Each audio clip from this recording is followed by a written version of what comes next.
আল্লাহ নবী নববী শরীফে ওয়াজ করেন, ও যুবকেরা, ও আমার মুরব্বি বাপদানেরা, মায়েরা, বোনেরা, আল্লাহ নবী সাল্লাল্লাহু আলাইহি ওয়াসাল্লাম হুজুর আমার জানিয়ে দেন, ও কত গালাদে স্বপ্নের মধ্যে দেখতে পেলাম, খবরের মধ্যে দেখতে পেলাম, আমি নবী আল্লাহ পাকের কাবা শরীফ তওয়াফ করি, কাবাটাকে তওয়াফ করি, নবীদের সব সকল শক্তি, নবীদের সব সকল শক্তি, আমি নবী কাবাটা তওয়াফ করি, ইয়া রাসূলুল্লাহ হাবিবাল্লাহ, আল্লাহ পাকের নবী কতদিন কাবা শরীফে যাই না, কতদিন কাবা শরীফকে দেখি না, একটু যদি যেতেন আল্লাহর কাবাকে সামনে থেকে দেখে একটু নামাজ কানা আদায় করতাম, কাবা শরীফ তওয়াফ করতাম, আল্লাহ নবী সাল্লাল্লাহু আলাইহি ওয়াসাল্লাম হাও বলেন না, নাও বলেন না, সাহাবাদের মুখে মুখে, সাহাবাদের কানে কানে খবরটা পৌঁছে গেল, আল্লাহ নবীর দরবারে ১৫০০ সাহাবা তৈরি হয়ে চলে গেলেন, আসসালামু আলাইকা ইয়া রাসূলুল্লাহ হাবিবাল্লাহ সাল্লাল্লাহু আলাইহি ওয়াসাল্লাম, আল্লাহ নবী হুজুর বিয়াদি মাফ করুন, কখন আপনি যাবেন? আল্লাহ নবী জানিয়ে দেন, আমি নবী হাও বনে নাই, আমি নবী নাও বনে নাই, ইয়া রাসূলুল্লাহ হাবিবাল্লাহ হুজুর আপনি যদি যেতেন আমরা আপনার জন্য চলে এলাম, আল্লাহ নবী ১৫০০ সাহাবা গেলে টুকটুক করে বার হয়ে গেলেন, জোরে বলুন সুবহান, আর একটু জোরে বলুন সুবহান। ১৫০০ সাহাবা কম বেশি ৬ষ্ঠ হিজরিতে হুজুর নিয়ে যাচ্ছেন কোথায়? যুলহুলাইফা। যুলহুলাইফা ওটা হলো মদিনা শরীফের মিকাত। মিকাত মানে হলো সীমানা, নির্দিষ্ট একটা জায়গা। যারা হজ বা উমরা করেছেন জানেন, আমরা যেমন ভারতবাসী আমাদের মিকাতের নাম হলো ইয়া লামলাম, আমাদের মিকাতের নাম হলো ইয়া লামলাম, মানে ভারতবাসী যদি হজ বা উমরার জন্য কাবা শরীফে যেতে চায় এই ইয়া লামলামের আগে ওকে ইহরাম পরিয়ে দেব না। ইহরাম মানে একটা সাদা চাদর নিচে, একটা সাদা চাদর উপরে ইহরাম। ওই ইয়া লামলাম যদি আমরা বিনা ইহরামে অতিক্রম করি, শরীয়তের হুকুম হলো ওই ব্যক্তিটাকে একটা পশু জব করতে হবে, দাম দিতে হবে। মদিনা শরীফের লোক যদি হজ বা উমরা কাবা শরীফে যেতে চায় এই যুলহুলাইফা থেকে তাকে ইহরাম করে নিতে হবে। এখন হজ বা উমরা কে নিয়েও চিটিংবাজি চলছে, নাউজুবিল্লাহ। এই কদিন আগে নেটে হই হই করে নিউজ ঘুরছিল 7 কোটি না 6 কোটি টাকা গালে গায়েব হয়ে গেছে উমরাটা। কত ভালোবাসা, কত আবেগ এই লোক টাকাগুলো জমা দিয়েছে বলেন তো, ঠিক না? কত আবেগ, কত প্রেম আর ভালোবাসা গরিব মানুষ জমিয়ে জমিয়ে 2000 1000 500 200 100 করে জমিয়ে 2-4 বছর 3 বছর ধরে 60-70 হাজার একটা জমা করলো, 50-60-70 হাজার দিল, 10-10-15 হাত খরচের জন্য রেখে ওই টাকাগুলোকে জমা দিয়ে 3 মাস 4 মাস 6 মাস 5 মাস আগে গায়েব হয়ে গেল। ওদের উপর আল্লাহ লানাত। চিটিংবাজি করে করে চিটিংবাজি লোকের টাকা ঝেড়ে ঝেড়ে খেয়ে এখন কাবা শরীফের মেহমানদের টাকা ঝেড়ে খাওয়া শুরু হয়ে গেছে। চিটিংবাজি করে করে এখন মদিনা শরীফের মেহমানের টাকা ঝেড়ে খাওয়ার লোক হয়ে গেছে। বলুন নাউজুবিল্লাহ। এদের উপর আল্লাহ লানাত। মানুষের ভালোবাসাটাকে লেখালেখি করছে এরা। সব জিনিসের সীমা আছে। এত সাহস তোমার হলো কি করে? কাবা শরীফের মেহমানদের সাথে তুমি চিটিংবাজি করলে? ওরা আল্লাহ আল্লাহ রাসূলের মেহমান। ওনারা হলে আল্লাহ আর আল্লাহর রাসূলের মেহমান।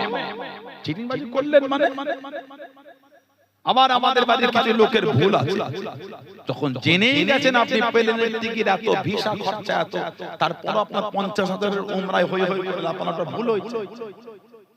আপনার ভাই নাকি রক্ত সম্পর্ক যে আপনাকে নিজের গাঁটির থেকে টাকা খরচা করে উমরা করতে নিয়ে যাচ্ছে, নিয়ে গেলে পুরো দিন 50 নিল, তার মানে বলছে আমাদের সব ব্যাপার আছে। ওই 2-3 বছর যারা চুরি করে, চুরি করার একটা টেকনিক আছে। 2-3 বছর সার্ভিস না দিলে চুরি হবে না। 2-3 বছর সার্ভিস না দিলে চুরি হবে না। গত কয়েক বছর আগে ওই কি একটা কোম্পানির টাকা রেখেছিল সারদা নারদা, রোজ ভ্যালি এলাকা 3 বছরে ডবল হয় ওই ওই করে ছুটছে আরে মেয়েগুলো গহনা বিক্রি করে দিয়ে পাগল এখন একটা চুরি তখন দুটো চুরি হবে দে দে দিয়ে দে সারদা নারদ ও বাবা 2-3 টাকা ঠিক এসেছে 5 বছর পর এখন এখনো বললে পরে টাকা পাবে চিন্তা করো কবে পাবে চুলদারি সাদা হয়ে গেল কালো কালো হারাম খাওয়ার মতো লোক করতে হয় হারামে কিসের মিশন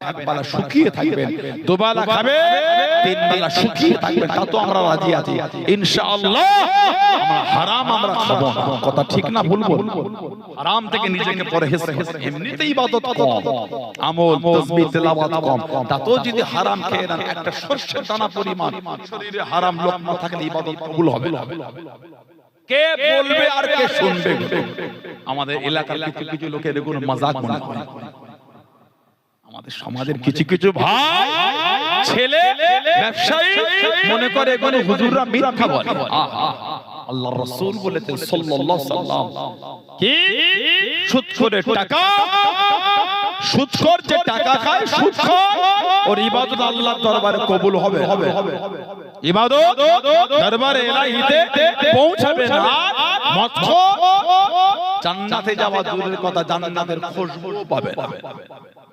মদখোর জান্নাতে যাওয়া দূরের কথা জান্নাতের সুগন্ধি পাবে না 40 বছরের রাস্তা এত দূর থেকে জান্নাতের খুশবু পাবে আল্লাহ আমাদের বাড়ির ভাইগুলোকে আল্লাহ বুঝার তৌফিক দিয়ে দেয় বলেন না আমিন জোরে বলে আমাদের সমাজে কোন চিটিং বাজি চলছে লা হাওলা ওয়ালা কুওয়াতা এখন আবার নতুন করে মোবাইলে সব চিটিং বাজি বার হয়েছে মোবাইলে সব সস্তা বার হয়েছে 20000 টাকা দিয়ে দিচ্ছে সব চায়না দিনে না কত 1500 করে নাকি রিটার্ন দিচ্ছে এদিকে শুরু হয়েছে এটা হ্যাঁ অন্যদিকে কিছু মানে টাকা পিটে নিয়েছে অধিকার নেই এখন এইদিকে নতুন ছেলে বলে ভালোই দিচ্ছে বলে দে একটা করে এখন দুটো করছে 20000 10000 15000 30000 ওদের সব একটা আইডিয়া আছে 20000 এই অফার 30000 এই অফার হচ্ছে না প্রতি সপ্তাহে না দিনে কত কত দেয় দিনে কত 1000 না 500 কি এরকম একটা সিস্টেম আছে যে মিথ্যা বলতে বলে এরকম টাকা আছে আচ্ছা কিসের টাকা দিলো কারণ জমিদারি আছে ভাই 20000 টাকা ওকে দিয়ে প্রতিদিন 1000 টাকা পায় দেবে কার জমিদারি আছে একটা লরি কিনেছে 40 লাখ খরচা হয় বডি তৈরি করে কমপ্লিট করতে ঠিক না বলবো একটা লরি 16 চাকা 18 চাকা 14 চাকা লরি ওই ডালা রেডি করে রাস্তায় নামাতে 40-35 লাখ খরচা আপনি জানেন 20 দিন লরিটা পড়ে আছে 4 আনা পয়সা ইনকাম হয় 40 লাখ খরচা করে 4 আনা প্রতিদিন ইনকাম হয় উনি 20000 দিয়ে প্রতিদিন 500 না 1000 করে ইনকাম করছে কার জমিদারি আছে আপনাকে কত লাভ দিচ্ছে ঠিক বলছেন না বলবো এটা হলো হারাম ঈমানদার কোনদিন হারামে লোভ করতে পারে বাকি কি আপনি হয় যে আমি বলতে পারবো শরীয়তের বিধান বললে রাগ করলে ওটা আপনি জানেন আমি কি করব বিধানটা তো আমার না বিধান আল্লাহ আল্লাহ রাসূলের বিধান হুকুম আল্লাহ আল্লাহ রাসূলের হুকুম মানলে ভালো মানলে আবু বকর সিদ্দিকের কাতার না মানলে আবু জেহেলের কাতার বিচারটা আপনারা করবেন আমি বলতে পারবো না আল্লাহ আমাদের হিদায়াতের নূর দিয়ে দেন বলেন আমিন জোরে বলুন আল্লাহুম্মা আমিন ভালো হয়ে আমার ভাইয়েরা বাচ্চাদের আল্লাহ নবী সাল্লাল্লাহু আলাইহি ওয়াসাল্লাম এই 1500 সাহাবা হুজুরে হেরাম বললেন হুজুর খবর পেলেন কাফিররা রাস্তা আটকেতে যেতে দেবে না হুজুর রাস্তাটা চেঞ্জ করে দিয়ে হুজুর যাচ্ছেন হুদাইবিয়া হয়ে আমাদের নবী সাল্লাল্লাহু আলাইহি ওয়াসাল্লামকে হুদাইবিয়ায় দান করিয়ে দিলেন যেতে দেব না ফিরে যেতে হবে হুজুর এত বললেন হলো আল্লাহ নবী সাল্লাল্লাহু আলাইহি ওয়াসাল্লাম উসমান ইবনে আফফান তুমি একটু যাও না কুরাইশদের নেতাগুলোকে বলো না তোমার সাথে একটা সম্পর্ক আছে উনি তো জমিদার কোনই মানুষ হযরত উসমান মক্কা শরীফে চলে গেলেন ও জমাকে কাবা শরীফের কাছে চলে গেলেন কুরাইশের নেতাদের সাথে কত করে কুরাইশের নেতারা জানিয়ে দিল ও হযরত উসমান ইবনে আফফান রাদিয়াল্লাহু তাআলা আনহু অন্য কারো আশা হবে না, অন্য কাউকে আসতে দেবো না। তুমি যখন এসে গিয়েছো এরা খানা পড়ে আছো, ওই যে কাবা দেখা যায় কাবাটাকে তওয়াফ করে নাও, কাবাটাকে তওয়াফ করে চলে যাও, কারো আশা হবে না। ও যুবক হযরত উসমান রাদিয়াল্লাহু তাআলা আনহু হুজুর আমার জানিয়ে দিন, হুজুর আমার শুনিয়ে দিন, হে মক্কা কুফারে কুরাইশরা, আমি উসমান রাদিয়াল্লাহু তাআলা আনহু কাবা শরীফ তওয়াফ করব, একা একা করব না, আমি উসমান তখন তওয়াফ করব।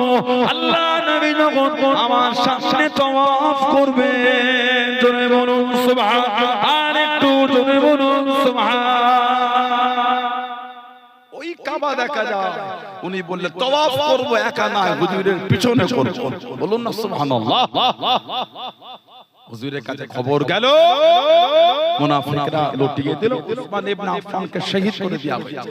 আল্লাহর নবী সাহাবাদের ডাক ডেকে হুজুর ওয়াদা করালেন, আমার হাতে হাত রেখে ওয়াদা করো, উসমান ইবনে আফফানের এই বদলা না নিয়ে কেউ এই জমিন ছাড়বো না, কেউ এই জমিন ছাড়বো না।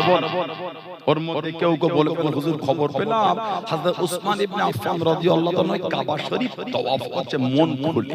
হুজুর তাম্বি করে, তুমি আমার উসমানকে সাফির প্রতিনিধি করেছো না আমি করেছি? হুজুর হুজুর করেছি। তুমি ওকে বেশি না আমি চিনি? বলে হুজুর আপনি চিনেন। তাহলে আমার উসমান আল্লাহর কাবাটাকে দেখবে, তওয়াফ করবেন, আমি নবী আমাকে ছাড়া। জোরে বলুন সুবহানাল্লাহ। উনি ফিরে এলেন, কুরাইশরা আসলো, বসে একটা চুক্তি হলো, অনেক কটা শর্তটার মধ্যে একটা খালি চুক্তি বলি, যেটা ছিল মক্কা শরীফের কোন লোক মদিনা শরীফে এলে ফিরিয়ে দিতে হবে। মদিনা শরীফের কোন লোক যদি মক্কা শরীফে যায় ওনাকে ফিরিয়ে দেব না। আর আরেকটা চুক্তি ছিল আমাদের মধ্যে 10 বছর কোনো ঝগড়া হবে না। কদিন আগে ওই হরিণঘাটার একটা কে, ওই নাম কান খেকো, কি নাম ওটা, রাজ্য সবাই বসে মাঝে মাঝে গিয়ে কি বলে, সব লোকের নাম নিতে হয় না, নোংরা লোকের নাম নিতে না, অভদ্রদের নাম নিতে হয় না। যারা হিন্দু, মুসলমান, দলিত, আদিবাসী, পাঞ্জাবি, গুজরাটি, মারাঠি, শিখ, বৌদ্ধ, জৈন, যারা আমাদের এই ভাতৃত্ব নষ্ট করে তাদের নাম নিতে হয় না, বলতে করে নোংরা চোখে দেখতে হয়। কদিন আগে কলকাতায় একজন বলল যে আমরা হালাল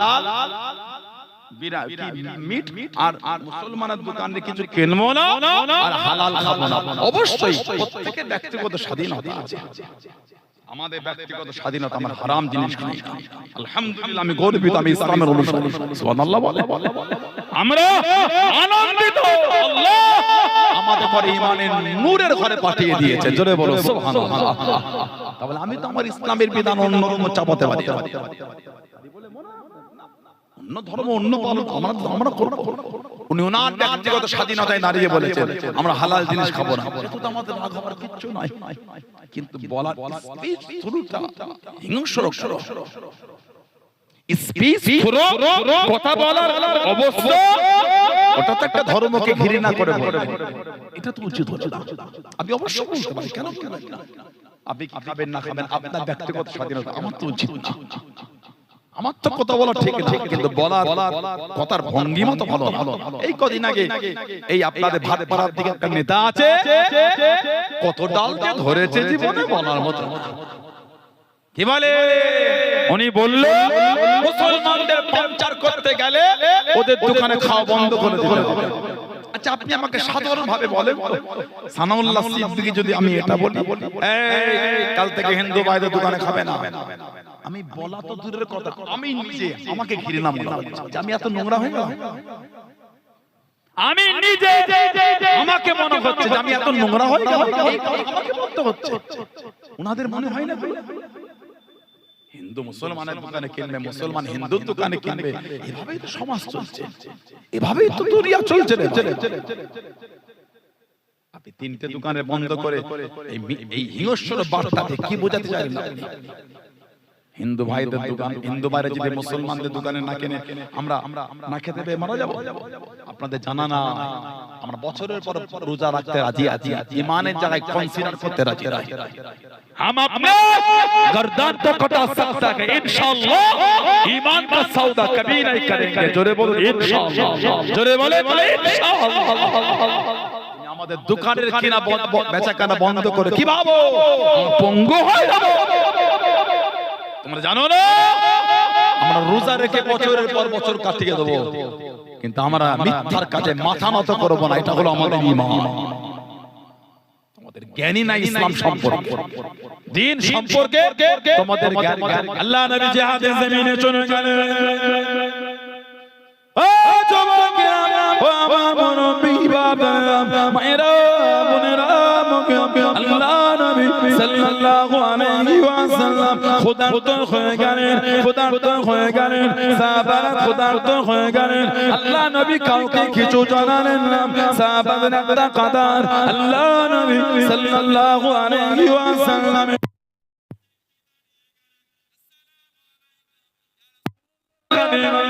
আল্লাহ নবী সালামে জবাব করেন, আল্লাহ নবী উত্তর করেন, আল্লাহ নবীকে জানিয়ে দেন ইয়া রাসূলুল্লাহ হাবিবাল্লাহ, আল্লাহ পাকের নবী সাল্লাল্লাহু আলাইহি ওয়াসাল্লাম হুজুর বিয়াদে মাফ করুন, খোদার্ত হয়ে গিয়েছি, খাবার কিছু আছে হুজুর, খাবার কিছু পাবো হুজুর। আল্লাহ নবী জানিয়ে দেন ও আমি নবী সাল্লাল্লাহু আলাইহি ওয়াসাল্লাম আমার দরবারে কিছু নাই বাবা, আমার খাতেনে কিছু নাই বাবা। সাহাবারা পেটটা দেখিয়ে দেন, পাথর বেঁধে রেখে দেন, পাথর ঝুলিয়ে রেখে দেন। আল্লাহ নবী সাহাবাদের দেখিয়ে দেন, আল্লাহ নবী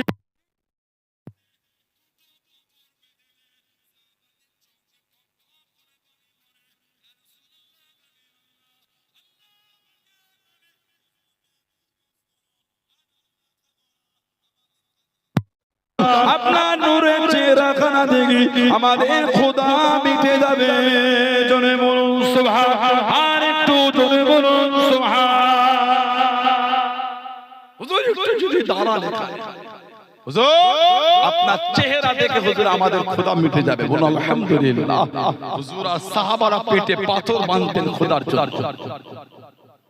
মুসলমানদের দোকানের কেনা বেচা কেনা বন্ধ হলে ভাবছেন কি আমরা ঈমানের জায়গায় হেরে গেলাম? ধারণাটা আপনাদের ভুল। কালকে আপনাদের লোকেদের ভুল ছিল, আজও ভুল, কিয়ামত পর্যন্ত যে যে ভাববে তাদের ভুলই হবে, সত্য প্রমাণ হবে। বলেন ইনশাআল্লাহ। আমার ভাইয়েরা, বাচ্চারা, ছেলেরা, যুবকেরা, মুরব্বীরা, মায়েরা, বোনেরা, মেয়েরা, মহিলারা ঈমানের জায়গায় মজবুত হও। নোংরা লাগে, ঘিরে না মনে হয় এই সব লোকগুলোকে দেখে। কি রে ভাই, কয়েকটা নেটে দেখে ভিডিও করে দিল্লিতে করিম হোটেল আছে, ওই দিল্লি জামা মসজিদের সিঁড়ির পাশে করিম হোটেলে বসে গুছিয়ে দেখি খেয়ে ওখানে ফেসবুকে পোস্ট করেছে। আর উনি মাইক ধরে বলছে মুসলমানের দোকানে খাওয়া যাওয়া যায়। ফেতলে ফেললো খেয়ে। যিনি বলল মুসলমানের দোকানে খাওয়া যাবে না, পাংচার বানাতে হবে। পাংচার ওদের দোকানে বলে মুসলমানরা কি খাবারে থুতু দেয়? এত অসভ্য নোংরা লোকগুলো নেতার জায়গায় দাঁড়ায় কি করে? এদের তো যোগ্যতা নেতাদের জুতো বাবারও হয়। বলছে না মানুষ আবার খাবারে থুতু দিতে পারে অন্য ধর্মের লোক হলে? ছি ছি, এত হিংস্র মানুষের কথা। যদি কোন মুসলমান দিয়ে থাকে ওটা অন্যায় আপনাদের কথা অনুযায়ী। শুধু মুসলমান না, অন্য ধর্মের লোক দিলে ওটা অন্যায়। যদি কোন মুসলমান দিয়ে থাকে ওটাও অন্যায় আপনাদের কথা, আর যদি অন্য ধর্মের লোক দেয় ওটাও অন্যায়। এত নোংরা নোংরা বার্তা সমাজে দেন কি করে? ওই লোকটা, নোংরা লোকটা বলল কোরআনে নাকি আল্লাহ বলেছে অমুসলিমকে যেখানে পাবে সেখানে হত্যা করবে। আচ্ছা আপনারা সাধারণ ভাবে বলেন তো, পৃথিবীতে এত তো মুসলিম কান্ট্রি, ওই মুসলিম কান্ট্রিগুলিতে অমুসলিমরা ব্যবসা করে না, থাকে না? আপনি ক্রাইম দেখেন, কিছু কিছু মুসলিম কান্ট্রির ক্রাইম হলো জিরো, মানে অশান্তি নাই, অশান্তি।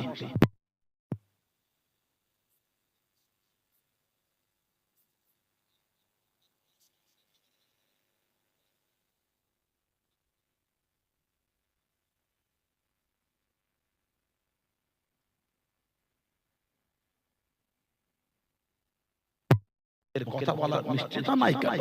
হিংস্র কথা।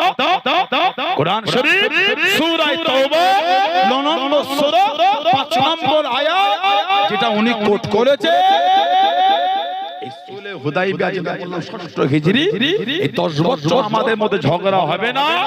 দু এক বছর যেতে না যেতে ওই কুরাইশরা চুক্তি ভঙ্গ করে মুসলমানদের উপর অত্যাচার করবে। আল্লাহ পাক তখন ওই আয়াত নাযিল করেছেন, নবম হিজরিতে আয়াত দিয়েছেন। হাবিব, যারা চুক্তি করে ভঙ্গ করেছে, এই চারটে নিষিদ্ধ মাস অতিক্রম হলে ওদের যেখানে পাবেন সেখানে হত্যা করবেন। সবাইকে নয়, যারা ওয়াদা করে ভঙ্গ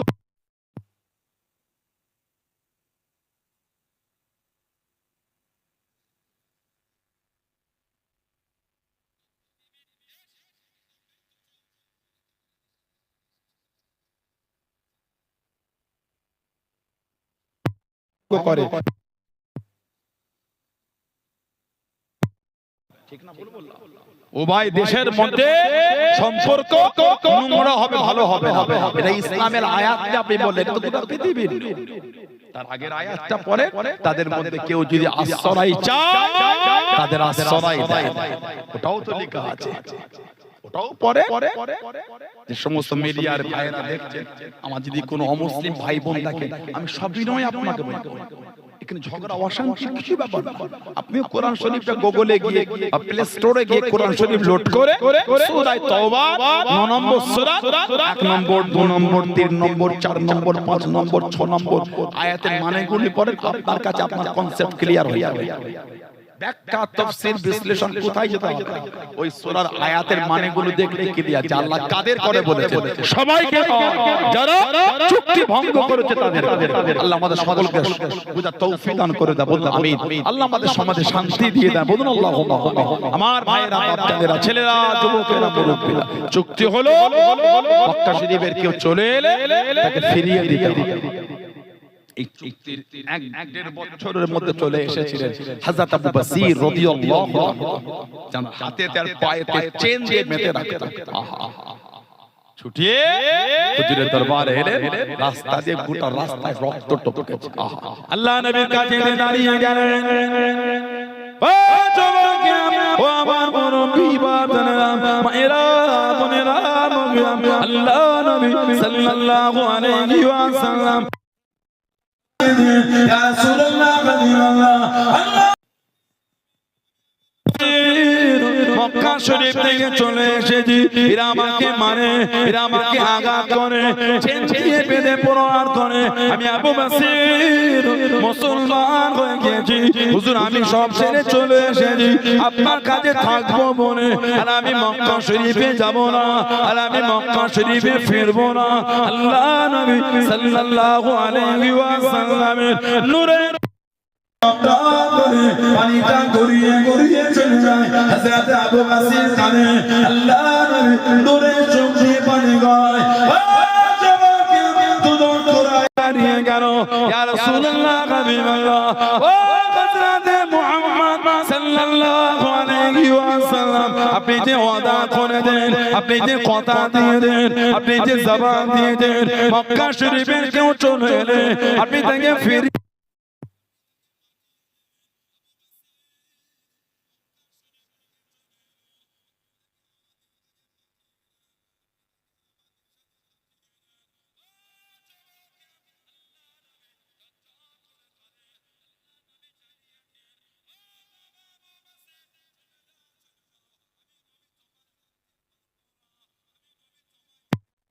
পারবো না। আমি নবী তোমাকে আমার দরবারে জায়গা দিতে পারবো না, চলে যাও, চলে যাও। হযরত আবু বসির কাঁদে, ইয়া রাসূলুল্লাহ হাবিবাল্লাহ, আল্লাহ পাকের নবী, হুজুর আমি যাব বলে আসি না, হুজুর থাকবো বলে এসেছি, হুজুর আমাকে পাঠিয়ে দেবেন না, হুজুর আমাকে তাড়িয়ে দেবেন না, আপনার কাছে থাকবো বলে এসেছি, সব রেখে চলে এসেছি। এরা আমাকে মারে, চেঁচিয়ে বেঁধে আঘাত করে, হুজুর আমাকে পাঠাবেন না, আমি আপনার কাছে থাকবো বলে এসেছি। আল্লাহ নবী চোখ ভরা পানি জানিয়ে দেন, ও বাবা আবু বসির, আমি নবী হাদিস জবাব দিয়েছি, আমি নবী তোমায় রাখতে পারবো না, আমি নবী তোমায় জায়গা দিতে পারবো না, চলে যাও চলে যাও। আল্লাহ নবী সাল্লাল্লাহু আলাইহি ওয়াসাল্লামের দরবার থেকে পার হয়ে গেলেন। আল্লাহ নবী কাঁদেন, কিছুটা আগিয়ে গেলেন, আবারও তাকিয়ে তাকিয়ে কাঁদেন। আল্লাহ নবী জানিয়ে দেন, ও আবু বসর, আমি রাসূলুল্লাহ জানিয়ে দিলাম আমার তরফ থেকে একদিন তুমি দাওয়াত খানা পাবে। জোরে বলুন সুবহান, আর একটু জোরে বলুন সুবহান। খালি এসে হুজুরের দরবারে দাঁড়িয়ে আর দুদুর কুরাইশ, আপনি ওয়াদা করলেন মক্কা শরীফের লোকেরে পাঠিয়ে দেবেন। উনি তো আমাদের মক্কা শরীফ থেকে এসে 10 বছর ওয়াদা করেছে, ফিরিয়ে দেন। সবে হুজুরের দরবারে এসে কিতাব এসেছে, গোটা রাস্তায় খালি রক্ত টপকেছে। আল্লাহর নবী তখনই বলছে, আবু বসর তুমি আমার দরবার থেকে চলে যাও, তোমাকে আমি রাখতে পারবো। ওহ ঝরঝর করে কাঁদছে হুজুর, আমি যাব বলে আসেনি ইয়া রাসূলুল্লাহ। হুজুর সব ছেড়ে চলে এসেছে আপনার দরবারে থাকবো বলে। নবী কাঁদছেন আর বলছেন, আমি তোমাকে জায়গা দিতে পারবো না, আমি এদের সাথে ওয়াদা করেছি আমি মক্কা শরীফের লোককে আমি রাখতে পারবো, চলে যাও। কাঁদতে কাঁদতে যায়, আবার ফিরে হুজুরের দিকে তাকায়, নবী আবারও কাঁদেন আর বলে, আবু বসর চলে যাও, তবে আমি কথা দিলাম একদিন তুমি আমার দাওয়াত তুমি পাবে। চলে বলুন সুবহানাল্লাহ। উনি চলে গেলে আল্লাহর নবী সাল্লাল্লাহু আলাইহি ওয়াসাল্লাম কাঁদতে কাঁদতে জমিনে বসে গেলেন। সাহাবারা বলে, হুজুর আমাদের ভাইকে আমাদের চোখের সামনে থেকে নিয়ে চলে গেল। হুজুর কাঁদছেন আর বলছেন, আমি নবী যে ওয়াদা করেছি, আমি নবী তো ওয়াদার খেলাফ করতে পারবো না। চলে গেলে বেশ কিছুটা গিয়ে বসে জিরোচ্ছে তিনজন কাফের দুটো বলতে, আবু বসর যে নবীর ভালোবাসা এত কষ্ট করে চলে এলে, নবীও তোমায় জায়গা দিল, সেই নবীও তোমার জায়গা দিল। উনি কাঁদছেন, বলে বেঈমান কাফেরের দলেরা, নবীর প্রতি যা ভালোবাসা ছিল ভালোবাসাটা আমার আরো বেড়ে গেল। জোরে বলে কেন? নবী আমার এত কষ্ট দেখেছে, নবী কিন্তু নবীর ওয়াদার ভঙ্গ করে। জোরে বলে না সুবহানাল্লাহ। আল্লাহর নবী আমার এত কষ্ট তো আমাকে দিয়েছে, সব আমার রাসূল দেখেছে। হুজুরের ওয়াদার জায়গায় কিন্তু মজবুত। নবীর প্রতি যে ভালোবাসা আমার ছিল ওটা আমার নবীর প্রতি আরো বেড়ে গেল। বলুন আলহামদুলিল্লাহ। দুজন খাজুর বার করে খায়। হযরত আবু বসর রাদিয়াল্লাহু আনহু বলে, তোমাদের তলোয়ারটা কত সুন্দর, দেখবে দেবে একটু দেখবো। তলোয়ার দিয়েছে, ঘেটে ঘেটে দেখতে দেখতে দুজনের মধ্যে একজনকে জাহান্নামে পাঠিয়ে দিয়েছে, আর একজন ওখান থেকে পার হয়ে গেছে। উনি উঠে দাঁড়ালেন, মক্কা শরীফে গেলেন না, আর মদিনা শরীফের দিকে ফিরে কাঁদছেন, আমি যদি মদিনা শরীফে আবার যাই রাসূল আমাকে আবার ফিরিয়ে দেবে। কেন? হুজুরের ওয়াদা ভঙ্গ করবে। কি হবে? রাস্তায় একটা জঙ্গল থেকে উনি রয়ে গেলেন। কিতাব এসেছে গাছের পাতা ছিঁড়ে ছিঁড়ে খেতেন। আহা বলুন না সুবহানাল্লাহ, কি কষ্ট সাহাবারা দিনের জন্য। খবরটা ছড়িয়ে গেল, মক্কা শরীফে কেউ মুসলমান হলে ওনার কাছে চলে আসতে, আবার মুসলমান হলে ওনার কাছে আসতে। মদিনা শরীফে যেতেন না কেন? আল্লাহ নবী ফিরিয়ে দেবেন। ওনার কাছে 300 জন সাহাবার একটা দল তৈরি হয়ে গেল। 300 জন, বলুন না সুবহানাল্লাহ। মক্কা শরীফে কুরাইশরা ওই রাস্তা দিয়ে আর ব্যবসা করতে দিতে পারতো না। কেন? সব মাল ছিনিয়ে নিয়ে কুরাইশরা আমার হুজুরকে চিঠি দিয়ে ওদের একটু বলে দেন, ওরা যেন আমাদের উপর হামলা না করে, ওরা যেখানে খুশি যেখানে ইচ্ছা যাক, তবে আমাদের উপর না হামলা করে। নবী ওই চিঠি নিয়ে ওনাদের বলে দেন, ওদের উপর কষ্ট দিও না, ছেড়ে দিলে। কিতাবে এসেছে রাত হলে হযরত আবু বসর রাদিয়াল্লাহু আনহু লুকিয়ে লুকিয়ে পাহাড়ের চূড়ায় উঠে মদিনা শরীফের দিকে তাকিয়ে তাকিয়ে কাঁদতেন আর বলতেন, আল্লাহ এখনো কি আপনার হাবিবের সময় হলো না আমাকে দাওয়াত দিবা, ডাক দিবা? আল্লাহ আপনার হাবিব আমাকে বলেছে দাওয়াত আসবে, আল্লাহ আমি এখনো আপনার হাবিবের দাওয়াত পেলাম। আবার ফজর হলে নেমে আসতেন, নামাজ পড়ে কাজ করতেন, গাছের পাতা ছিঁড়ে ছিঁড়ে খেতেন। আবার রাত হলে পাহাড়ের চূড়ায় উঠে মদিনা শরীফ দেখতেন আর কাঁদতেন। আহা অসুস্থ হয়ে গেল, বিতান শয্যাশায়ী হয়ে গেল। কিতাব এসেছে সাহাবারা বলে, এই আবু বসর তুমি যে বলতে রাসূলুল্লাহ তোমাকে দাওয়াত দেবে, কই এখনো তো দাওয়াত এলো না। উনি বিছানায় শুয়ে শুয়ে জবাব দিলেন, আল্লাহর রাসূল যখন বলেছে দাওয়াত আমার কাছে আসবেই আসবে। বলো সুবহানাল্লাহ। আল্লাহ নবী সাল্লাল্লাহু আলাইহি সাহাবী পাঠালেন, যাও আমার আবু বাসিরকে গিয়ে বলে দাও আমি নবী ওকে ডেকেছি। টুক টুক টুক টুক কাছে গেলে সালাম দিলে, জবাব বিধান শয্যাশায়ী অসুস্থ সাহাবীকে বলে আল্লাহ নবী আপনাকে দাওয়াত দিন। এত খুশি হয়েছে উনি বিছানায় শুয়ে শুয়ে ভালোবাসায় বলতে লাগলেন, আশহাদু আল্লা ইলাহা ইল্লাল্লাহু ওয়াহদাহু লা শারীকা লাহু ওয়া আশহাদু আন্না মুহাম্মাদান আবদুহু ওয়া রাসূলুহু সাল্লাল্লাহু আলাইহি ওয়াসাল্লাম। হুজুর ইন্তেকাল হয়ে গেলেন, ইন্না লিল্লাহি ওয়া ইন্না ইলাইহি রাজিউন। সেই সাহাবাদের দিকে দেখেন, দ্বীনের জন্য কি খিদমত করেছে, ইসলামের জন্য কি মেহনত সাহাবারা দিয়েছে। আল্লাহু আকবার, কি কষ্ট সাহাবারা করেছে। আমার আপনার তো কোনো কষ্টই নেই। হুজুরের সাহাবী ছিলেন হযরত খাব্বাব রাদিয়াল্লাহু তাআলা, জামার কোমরে গোশত ছিল না, গর্ত ছিল। হযরত খাব্বাব যিনি ছিলেন ইহুদি মহিলার খাদেম, মুসলমান হলে ওই উত্তপ্ত মরুভূমির বালুতে চিৎ করে শুয়ে ওই কোমরে লোহা গরম করে দিয়েছে, কোমরের গোশতগুলি গলে গলে পানি হয়ে চলে গিয়েছে। অন্তর থেকে মানে নূর মুছতে পারে না। জোরে বলে, আর কি জোরে বলা গেল না। হযরত ওমর ফারুক জামানায় চলে গেলেন। ও জওয়ানকে, ও আমার মুরব্বি বাবারা, মায়েরা, বোনেরা, ইসলাম দানের দ্বিতীয় নম্বর খলিফা হযরত ওমর রাদিয়াল্লাহু তাআলা আনহু। কে হযরত ওমর, কে হযরত ওমর। ও যুবক, আল্লাহ নবী নববী শরীফে দাঁড়িয়ে গেলেন, আল্লাহ নবী ডাক দিয়ে দিলেন, আল্লাহ নবী ডেকেলেন, ও বাবা আবু বকর রাদিয়াল্লাহু তাআলা আনহু, একবার এদিকে আসেন।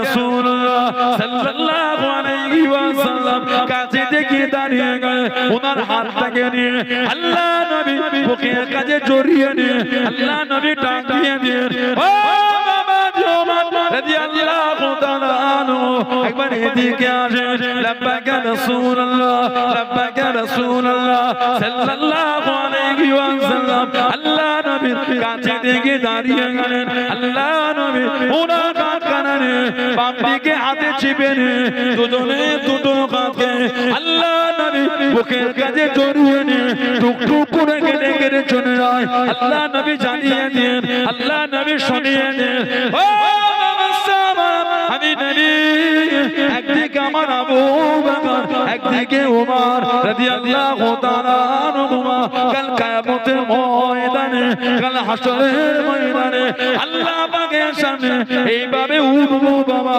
এইভাবে দাঁড়াবো বাবা। একদিকে আমার আবু বকর, একদিকে আমার ওমর, দুজনকে দুদিক থেকে নিয়ে আল্লাহ পাকের সামনে এইভাবে উঠে দাঁড়াবো। জোরে বলুন সুবহান, আর একটু জোরে বলুন সুবহান। এই যে দুজনকে দুদিকে দেখো, এইভাবে নিয়ে আল্লাহর সামনে উঠবো। আমি বলি আলহামদুলিল্লাহ, এটা হুজুরের ইশারা ছিল, দুজনকে পাশে করে নিয়েই ঘুমাবো, দুজনকে আমার পাশে নিয়েই ঘুমাবো। তিরমিজি শরীফে একটা রিওয়ায়াত আছে, আল্লাহ নবী সাল্লাল্লাহু আলাইহি ওয়াসাল্লাম বলেছে, ইক্তাদু বিল্লাযাইনি মিন বা'দি মিন আসহাবি আবি বকর ও ওমর রাদিয়াল্লাহু তাআলা। হুজুর বলে আমি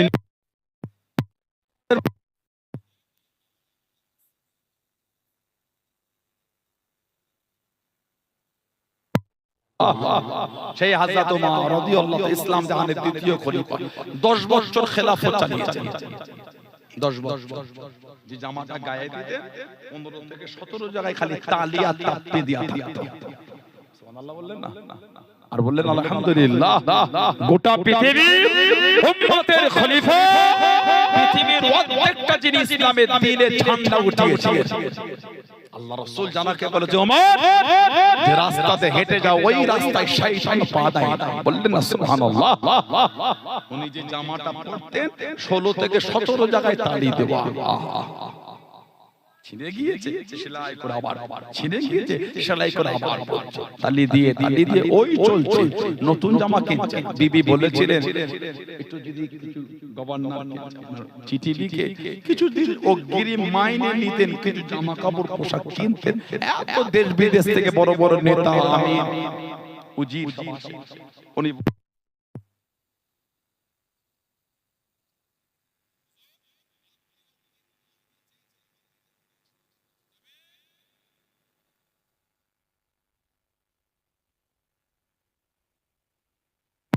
দিয়ে দেবো, তবে আপনি বলতে পারবেন আগামী 1 মাস পর্যন্ত বাঁচবে, যদি এর আগে মরে যায় পরিশোধ করবে কে? হুজুর এটা পেয়ে ঝরঝর করে কাঁদছে না, বলে আমারও অগ্রিম টাকা লাগবে না। বললেন না সুবহানাল্লাহ। ওমর ফারুক রাদিয়াল্লাহু আনহু ইসলাম জাহানের দ্বিতীয় খলিফা, আমাদের নবী বলেছেন সাল্লাল্লাহু আলাইহি ওয়াসাল্লাম, তোমরা যখন নেক লোকেদের আলোচনা করবে আমার উমারের নামটা বাদ দেবে না। বললেন আলহামদুলিল্লাহ। হুজুর নিজে বলেছেন কিয়ামত পর্যন্ত আমার উম্মত আমার উমারের জন্য আফসোস করতে থাকবে। বলুন না সুবহানাল্লাহ। গোটা সাহাবাদের মধ্যে উনি একা, জুড়ে সাহাবার সংখ্যা কম বেশি 1,25,000 থেকে 1.5 লক্ষ। এই 1,25,000 মধ্যে উনি পাক ধরে কাবা শরীফের গেলাফ ধরে আল্লাহ পাকের দরবার থেকে চেয়ে নিয়েছিলেন। বললেন না সুবহানাল্লাহ। সেই হযরত ওমর, আমাদের বাড়ির ছেলেগুলো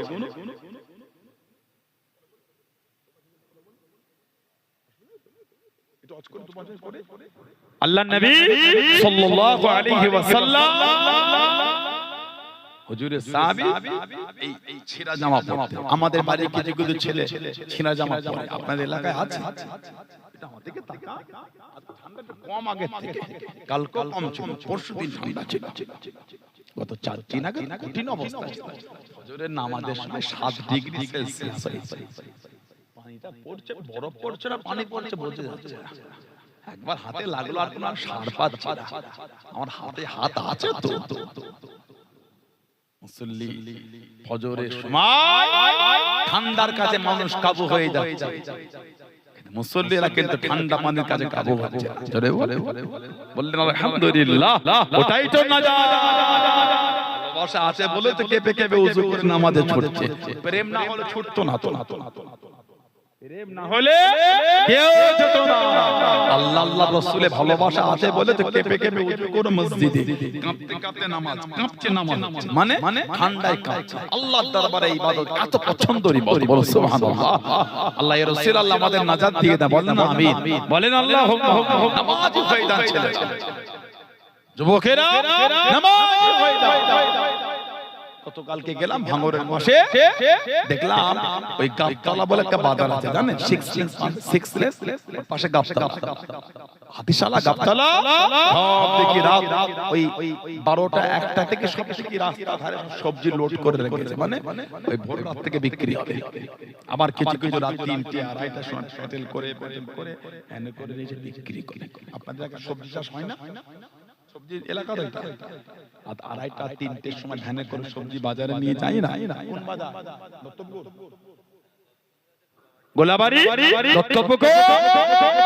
2:30টার সময় 3টের সময় এই ঠান্ডায় কাঁপতে কাঁপতে একটা হাতওয়ালা মোটা গেঞ্জি আর একটা মাফলার হোক বা একটা গামছা হোক কান এইভাবে চাপা দিয়ে জড়িয়ে চলে চলে ওই প্যাডেল করে করে বিক্রি করতে বিরাই চলে যাচ্ছে। ঠিক ঠান্ডায় 2:30টার সময় সবজি বিক্রি করতে গেলে কষ্ট হলো না, 4:30টায় নামাজ পড়তে গেলে কিসের কষ্ট হয়ে যায়? 2:30টায় ঠান্ডায় সবজি বিক্রি করতে গেলে তখন ঠান্ডা কাবু করতে পারলো না। 4:30টায় ফজরের নামাজের জন্য উঠবে, 5টায় উঠবে, 5:30টায় উঠবে, কিসের কাবু হয়ে গেল?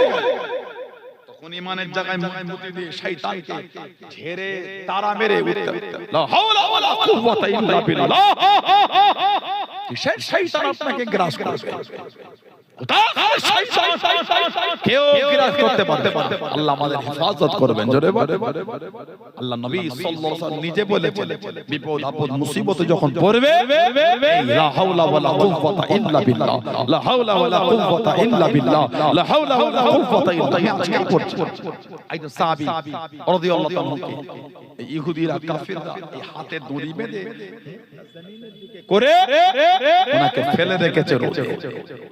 হুজুরের কাছে এসে বলছে, ইয়া রাসূলুল্লাহ, হুজুর আমার এই আওলাদের এই করুণ অবস্থা, হুজুর দোয়া করেন। হুজুর দোয়া করলেন, বললেন ওর কাছে খবরটা পাঠিয়ে দাও, ও যেন লা হাওলা ওয়ালা কুওয়াতা ইল্লা বিল্লাহ আমলটা করে।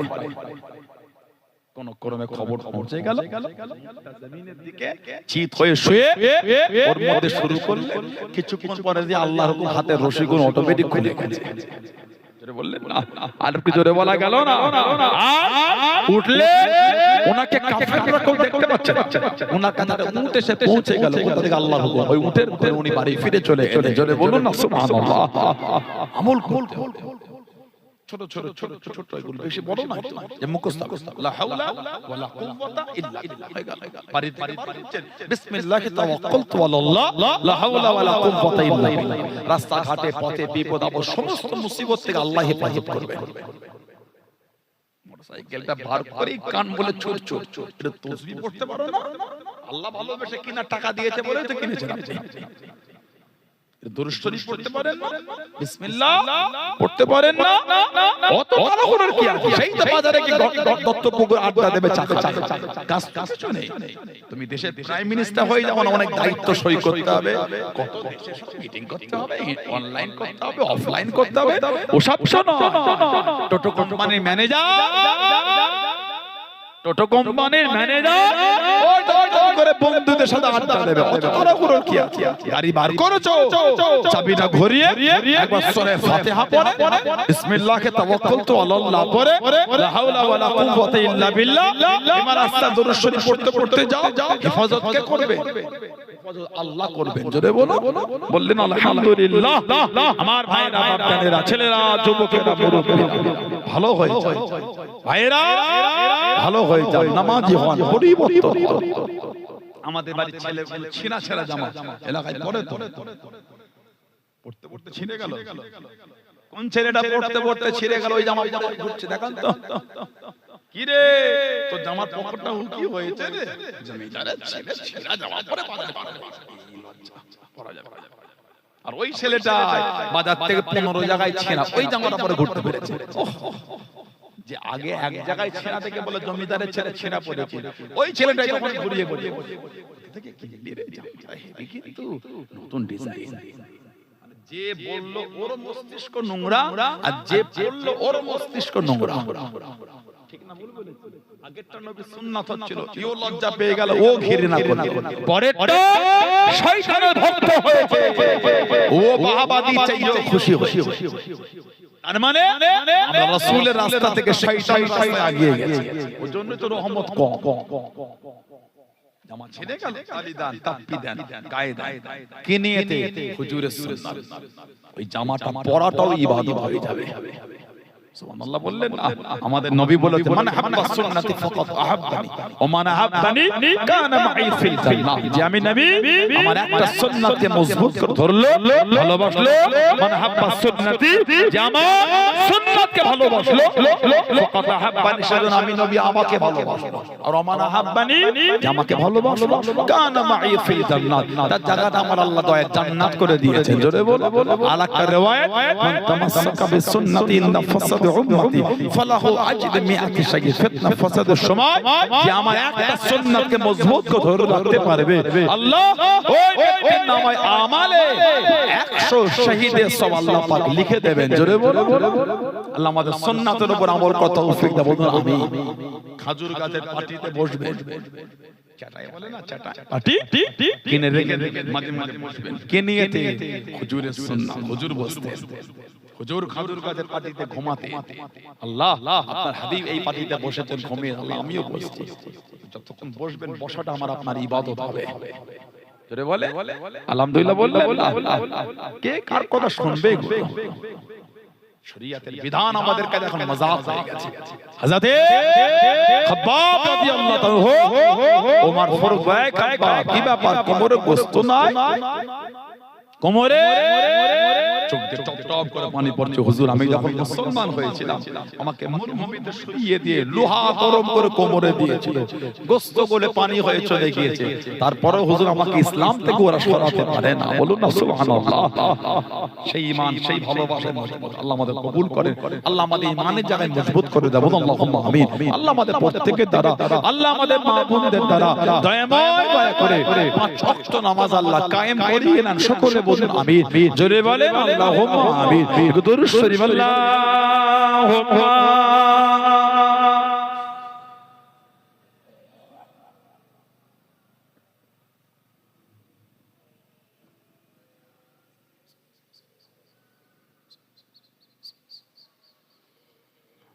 मदीना मदीना मदीना मदीना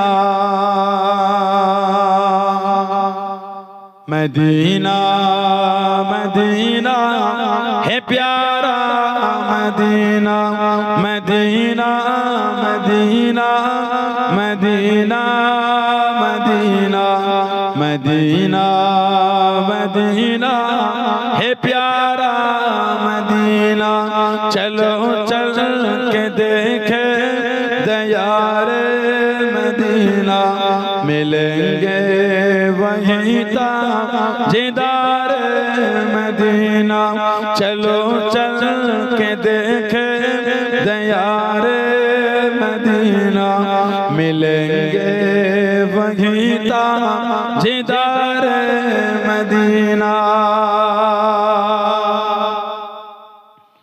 जो बगैर ज़मज़म के पानी से डोलो सुनेंगे न क्यों तुम अदब से तो बोलो जो बगैर ज़मज़म के पानी से डोलो सुनेंगे न क्यों तुम अदब से तो बोलो मैं मुजरिम हूँ वहाँ का मुझे साथ लेना मैं मुजरिम हूँ वहाँ का मुझे साथ लेना मदीना मदीना है प्यारा Medina Medina Medina Medina Medina Medina Medina है प्यारा मदीना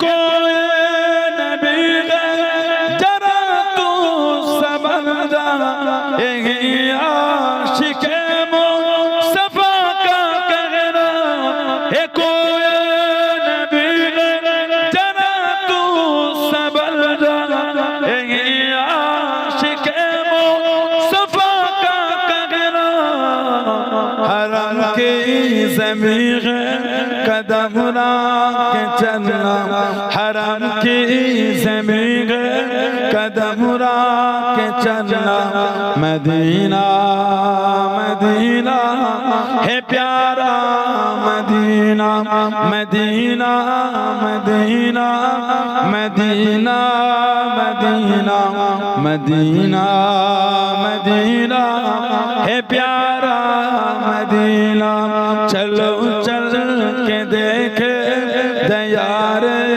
मदीना मिलेंगे वहीं ताजेदार मदीना अल्लाहुम्मा सल्ले अला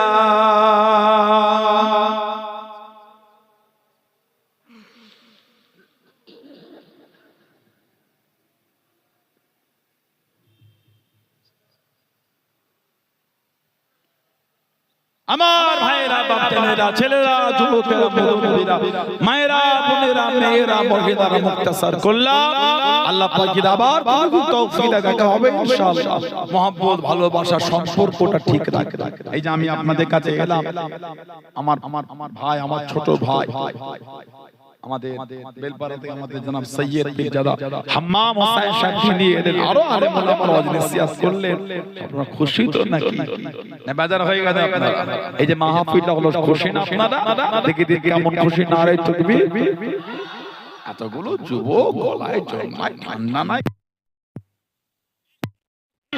ভালোবাসায় বলা গেল না নারাই তাকবীর না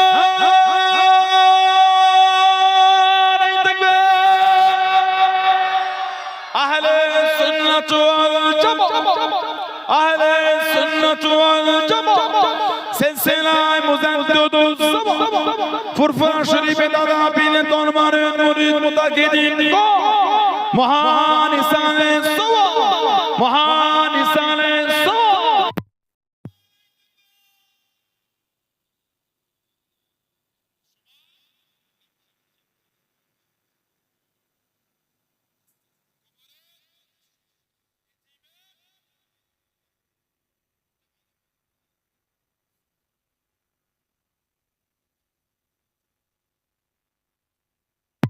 গেল, নানু চলে গেল, বংশে মাই মুরব্বিরা চলে গেল, কবরে শুয়ে এতিমের মতন পড়ে পড়ে কাঁদতেছেন। কে বলে একটু দোয়া, কে বলে একটু সওয়াব, দ্বিতীয় আর কিছু না।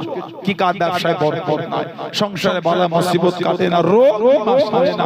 সেই নিয়তে আগামী বছর মাহফিলের জন্য বলে 2000 টাকা কে দেবে? ধনী মানুষ, অর্থশালী মানুষ আল্লাহ দিয়েছে, না দিলে এত সুন্দর আপনারা হলো কি করে? সবাই মিলে দিয়েই করেছে আল্লাহ পাক, তিনি দিয়েছেন আলহামদুলিল্লাহ। তার জন্যই তো আপনারা দিতে পেরেছেন। আমার ওই ভাইটা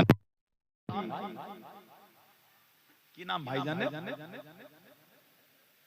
বলেন নামটা বলে। জিন্না ভাই 2000 টাকা আমার ভাইটা দেবে বলছে। বলেন আলহামদুলিল্লাহ, জোরে বলেন মারহাবা, নারায়ে তাকবীর। আল্লাহ কবুল করে, বলেন আল্লাহুম্মা। আর নাম বলে 2000 টাকা কে দেবে? এতগুলো ভাই বাচ্চারা ছেলেরা আছে, আগামী বছর জলসার আগে বলছে কি বাড়ি বাড়ি যাবে না, বলছে কমিটি এখন দিয়ে দেবে। আর ওই একটা আপনার অফিস থাকবে কমিটি ভাইদের পক্ষ থেকে, জলসার আগে সব এসে ওখানে আপনারা ওখানে জমা দিয়ে যাবেন। ঠিকই আছে, অসুবিধা না। কিছু কিছু গ্রামে শোনা যায় বলে হুজুর 3 বার 4 বার গিয়েছি, গেলেই বলে আয়না ঘুরে দেবো। এগুলো ঠিক ঠিক মসজিদের জন্য, মাদ্রাসার জন্য আল্লাহ রাসূল ভালোবাসায় দেবেন। উনি আসার আগে তো আপনি পৌঁছে দেবেন। খেলা হলে এত যেতে হয় না, আরো কত কিছু হলে এত যেতে হয় না। বিলটা কেটে দিলেই খবর হয়। অনেকে তো বিলও দেয় না, ফোনে বললেই ফোন পেতে অনলাইন টাকা চলে। মসজিদ, মাদ্রাসা, জলসা, মাহফিল, ঈদগাহ, এদের জন্য এত কষ্ট করতে হয়, অত কথা বলতে হয়। মাদ্রাসায় 200 টাকা দিয়ে অত কথা শোনাতে হয় না। ওকে 200 টাকা 500 টাকা মাদ্রাসা মসজিদে যত বেয়াদবি করতে হয়। কদিন ছেড়ে খাবি এগুলো বলতে না। কেউ যদি মাদ্রাসার টাকা ছেড়ে খায় কবরে জবাব দেবে। যদি প্রকাশ্য বুঝতে পারে এই মাদ্রাসায় পড়াশোনা হয় না, চাঁদা তোলে আর খায়, ওখানে দেওয়া দরকার। তবে যেখানে কাজ হয় পাশেই মাদ্রাসা, জাফরপুরে মহিলা মাদ্রাসা, আপনাদের নামে কয়েকজন বাচ্চা পড়ে। ফাতেমাতুজ যোহরা রাদিয়াল্লাহু তাআলা জাফরপুরে, এই তো ইব্রাহিম ভাই তো আগে এসেছিলেন, আমার রেজাউল ভাই তো এসেছিলেন, রিয়াজুল ভাই, ওই মা আমার নতুন করে আমাকে দায়িত্ব দিল। জাফরপুরে আপনাদের কি নামে বাচ্চা পড়ে, মহিলা পড়ে, লক্ষ্য রাখতে হয়। আরো মাদ্রাসা এলাকায় আলহামদুলিল্লাহ বলে আগামী বছর মাহফিলে 2000 টাকা আর কে দেবে? এতগুলো ভাই বাপজিরা আল্লাহ দিয়ে ভালোবেসে হাতটা তোলে। এতগুলো যুবকেরা আছে, ধনী মানুষ এর বেশি করে দেয়, ধনী মানুষ এর বেশি করে দেয়। মুরব্বিদের মুখের দিকে তাকিয়ে কে দেবে আগামী বছর মাহফিলে 2000 টাকা? এতগুলো ভাইদের মধ্যে 2000 টাকা দিবার কে আছে? ভালোবেসে হাতটা তোলে। ছেলেরা ভালোবেসে নামটা বলে। বর্তমান 2000 টাকায় 20 লিটার গাড়ির পেট্রোলও হচ্ছে না। বর্তমান 2000 টাকা 20 লিটার গাড়ির পেট্রোল। আমার ছোট ভাই হাবিব, আমার ওই ভাইটা বলছে 2000 টাকা দেবে। 2000 যে এই ছেলে কোনো কথাও বলে না, পাশ থেকে দেখেছে বলতে পারো না। আপনি বসেন, অন্যজন তো বললে হয়। নারায়ে তাকবীর। আল্লাহ কবুল করে, বলুন আল্লাহুম্মা আমিন। আল্লাহ ওনার বাড়িতে শান্তি দাও, হালাল মালে বরকত দাও, বলুন আল্লাহুম্মা আমিন। নারায়ে তাকবীর। কি নাম? আমার রফিকুল ভাই, উনি 4000 টাকা দেন। মারহাবা বললেন। এই ছেলেগুলো সামনে কজন জায়গা দখল করেছে, ওই ভাইগুলো দাঁড়িয়ে আছে, তোমার জায়গা দখল করেছে তো দিতে পারো না। নারায়ে তাকবীর। এই গ্রামের ছেলেগুলোর গলায় কিছু নেই রে বাবা, নারায়ে তাকবীর।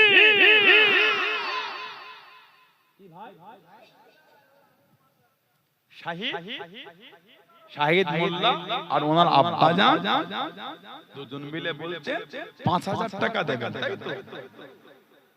জোরে বলুন না মারহাবা। জোরে বলতে পারেন না, নারায়ে তাকবীর। সম্মানীয় দাদাগণ বলেন জিন্দাবাদ।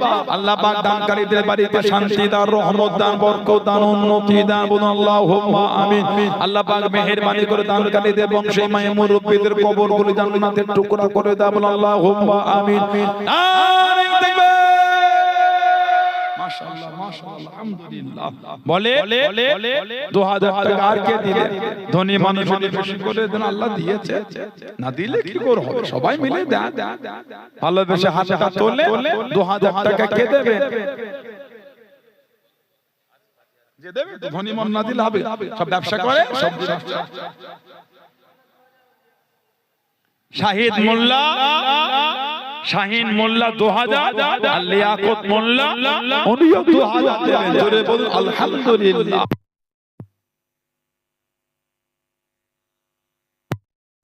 গাজী ও তারিক আজিজ উনিও 2000 দেবেন। জোরে বলুন আলহামদুলিল্লাহ। জোরে জোরে